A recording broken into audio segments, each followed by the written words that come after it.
You are now watching TV.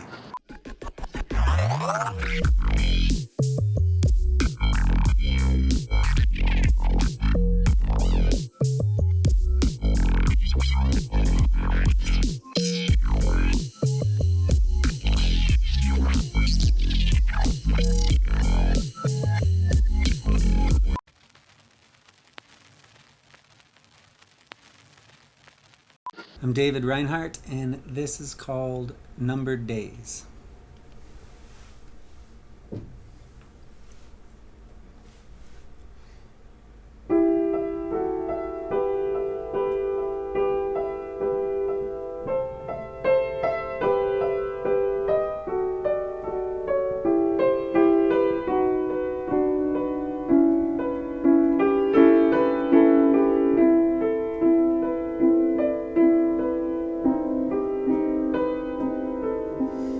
Just like me, to wander off the path into the scenery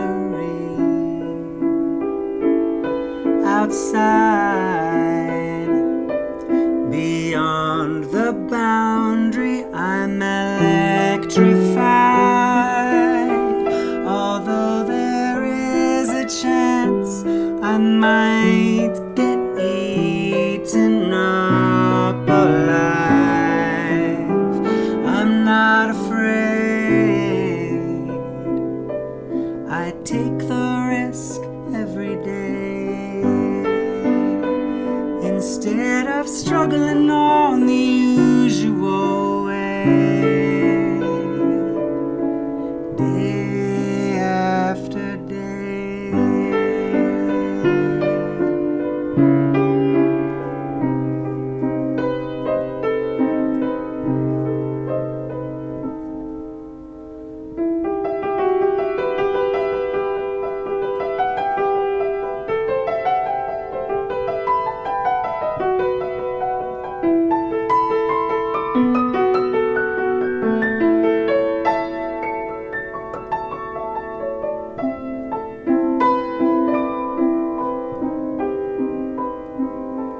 How can it be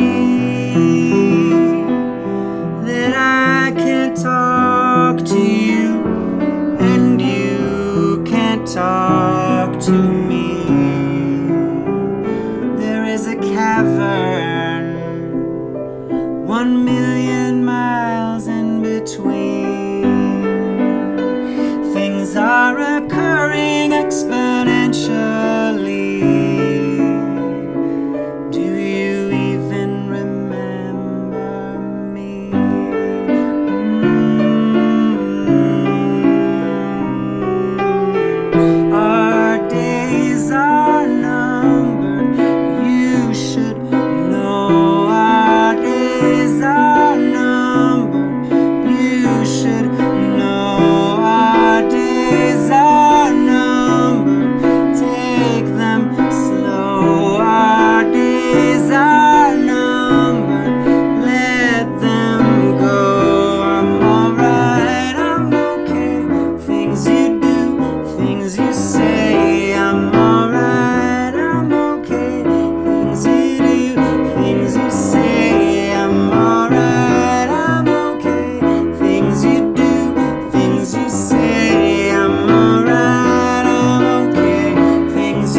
So, my approach to making music in some ways hasn't changed at all. What I think is interesting about it is kind of digging in and finding out what is going to come up when I'm not thinking. And I've always done that since I was a teenager, and that's still where I find the most interesting material to me. But what has changed is experiences and learning about music. If you learn a new chord or a new voicing of a chord, then that is at your fingertips. Throughout all these years of doing so many different things, there's just a lot more there to choose from, to work with ideas. So the core of it is kind of entirely the same. The hardest part about pursuing music as a career for me is probably when it comes to the business end of things, and even having the confidence in it to sell it to somebody else usually just really trips me up. If I'm absorbed in how it feels, I can stay there. But that dual mind that some people are so good at with making a business and making genuine art, that's been very challenging for me. What's helped me with that, though, is collaborating and working with people. And the one time I made a go at it on my own was not a fun time. But as soon as I was in a group and I had some minds to bounce off of and some people to say, that's a great idea, or I'll take that on, or something like that, that got much better for me. I had been trying to do it on my own, trying to, make the website and put the word out there and, contacting the press and things, and I was going to do a show and just doing all that by myself, and that was super heavy for me. I had also spent a lot of time working with singer-songwriters who really did have it together, so I got to see how they were doing it and how they could take it on. That being said, I was coming out of that time and I met some of the people that eventually would become Chimney Choir.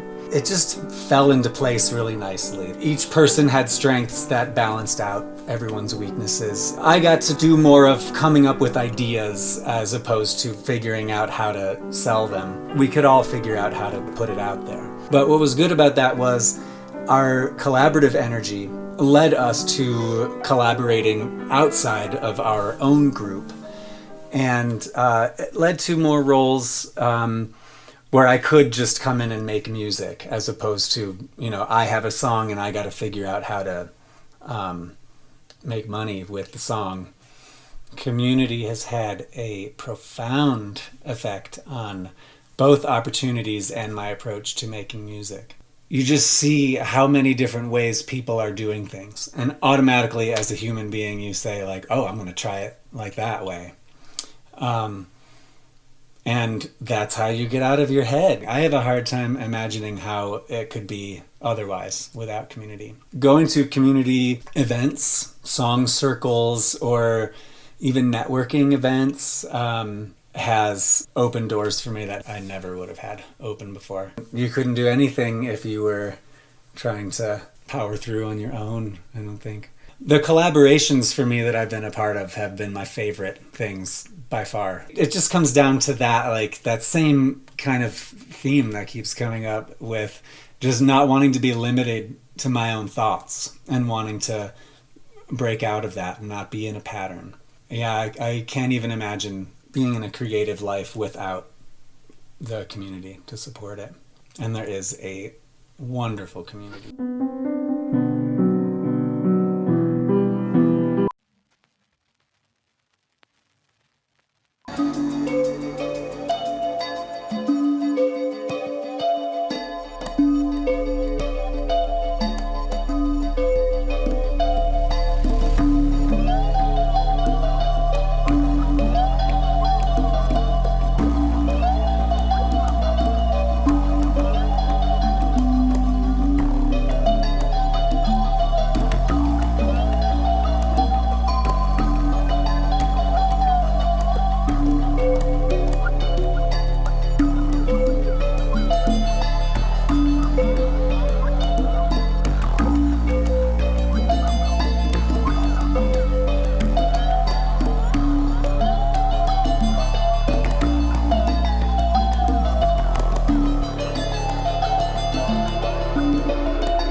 listening to this record, it seems like you're very candid about your own experiences. You also talk about systemic issues and problems, including racism.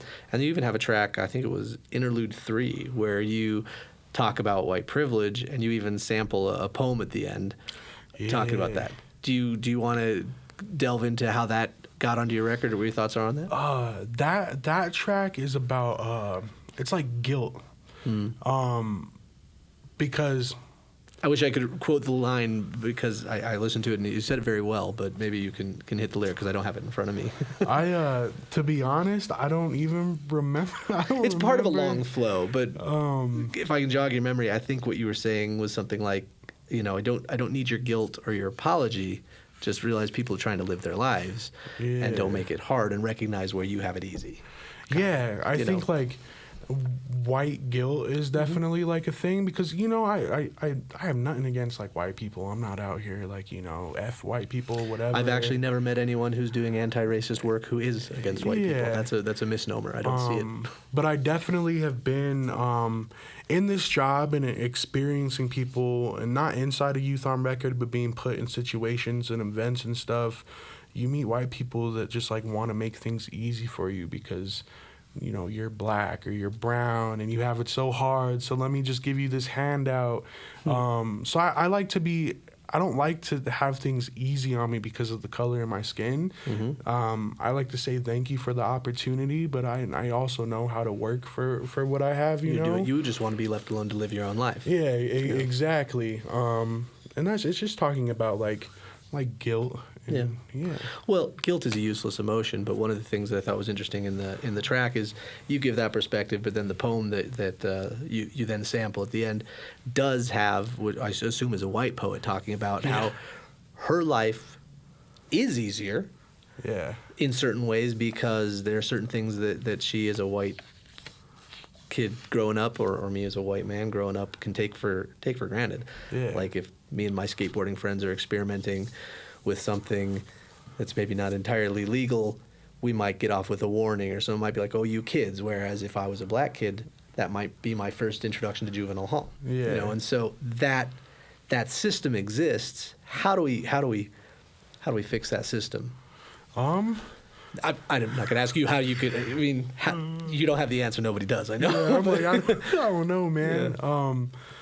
That poem was like interesting, very interesting. And depending on who you are, I don't know what emotions that poem might bring to you. But it is like a white lady.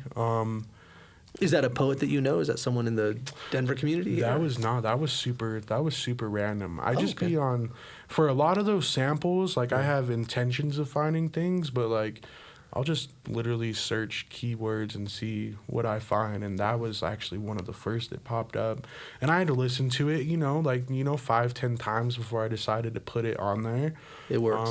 I thought it was a really good choice. But it was cool. And as far as breaking that system, I don't know. This world is so twisted and just like, I don't know. It's exhausting sometimes, And that's why I like to put it in my music. This is actually, I don't talk about my music that much with other people unless they like ask me, but I just like kind of let it out and just. Well, I'm going to encourage our viewers and our listeners to check out the record, because you do go into detail, and I think you have some very articulate, really thoughtful and poignant ways of talking about social issues, racial issues, and it's all with really good production too. And I was wondering if I could transition from that, because we talked about sampling a little bit. And I just really miss an era of hip hop that was kind of sample heavy, which it has like soulful grooves and like jazz influences. And is relying on really almost vintage use of almost 90s sounding use of samples. Is that a fair, accurate assessment as far as influence on you? Yeah, I mean, every beat that I make, I just I'm always searching for samples, and I'm also very it's kind of we're kind of, I don't know, us younger cats are, I didn't have to go dig in a bunch of crates. I'm very thankful to have like YouTube. You can find anything at all times. And I just I did sample a couple records on there, I believe, but other than that, I like listening to music and being a DJ too. Like I'm always looking for new music. Right. And I just, they're all just random samples that I just found, and they're very simple. I'm not that complex of like a producer. I'm a very simple producer, and man, they're just. I love the boom bap era, like the golden era, whatever you want to call it. I like to bring that to like some new style stuff, and some of that is boom bap. On my last album, Genuine, I brought some. I found some beats that had like the same type of samples, but some of them were like trap, like trap beats. Right. And on some of my new stuff that will be released whenever I decide to release it, I'm bringing some of those 90s sounding like samples to like trap beats, Right. Yeah. Well, and when I say 90s era hip hop, I'm not talking even about 90s samples. I'm just clarifying that for our viewer. Oh, yeah. Because in that 90s style, era, you would grab everything. You'd hear something like a really interesting classical riff in the midst of like some 40s jazz and then a little bit of 70s soul, and it's all working together, and it was really a lot of fun to listen to this record. It's terrific, and I really hope people check it out. Who's that? $1 in a dream, finna get rich, finna get cream for the whole team. I came up with nothing, y'all gonna notice me. Don't you notice me? I don't need the gold, I don't want a sick whip. Finna prosper with knowledge, I'ma learn from the still shit. Big nigga, but my mom fit. Proceed to the proceeds, y'all gonna feel this. Y'all ain't ready for this shit, y'all ain't built for the culture. You getting fooled and then it's over. Then you rolling over, then they moving forward. Nigga, I am the owner. Get your hands off my city. I still can't get over when they took the gypsy. FM4FB, I'm a free motherfucker, ain't nothing gonna stop me. Y'all ain't built for this shit. Y'all just perch like a vulture, yeah. You ain't jocking my shit. This my city and it's over, yeah. I will not put out my hand. We was raised in a hustle. I fill up those bands. My brothers keeping the knowledge I'm keeping. I'ma take your ass to a class.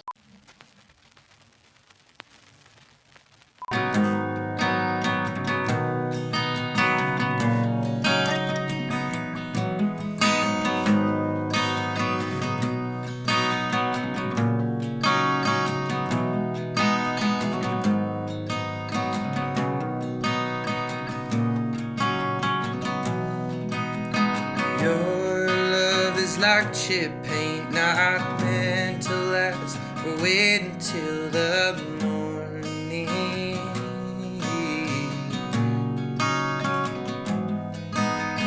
And in time it fades away like sunburn, eats away that color.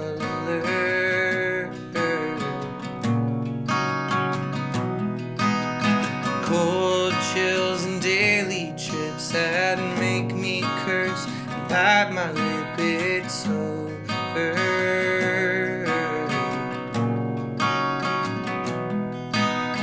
Daydreams that I can't find to hide, wait until it's over.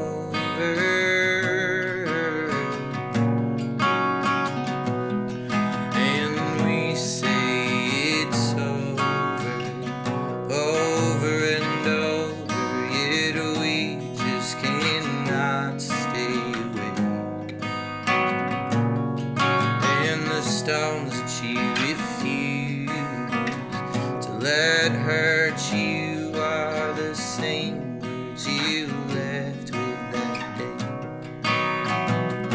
day. The question has to be asked: if you were offered a gig, but they offered to pay you in a certain amount of donuts, you can name the amount of donuts, you can name whatever the donut is. Would you take it? If I wasn't getting paid, like if I was just getting paid in donuts, I would probably. I guess it would depend on what it's for, but like. I would rather just get paid. If they were like, if I was like, let me have 10,000 donuts, they'd be like, all right, we're gonna go to the place. I was like, just give me the money you used to buy those donuts. So no, I mean, I would definitely, have that on my rider though. Yeah. But no, it would depend. If it was like Youth on Record and they're like, all we can do is pay you in donuts. We're sponsored by Lamar's. I'd be like, all right, I'll do it. All right. Yeah. All right, that's good. I just had to ask, because I wanted to see how far the love of donuts actually went.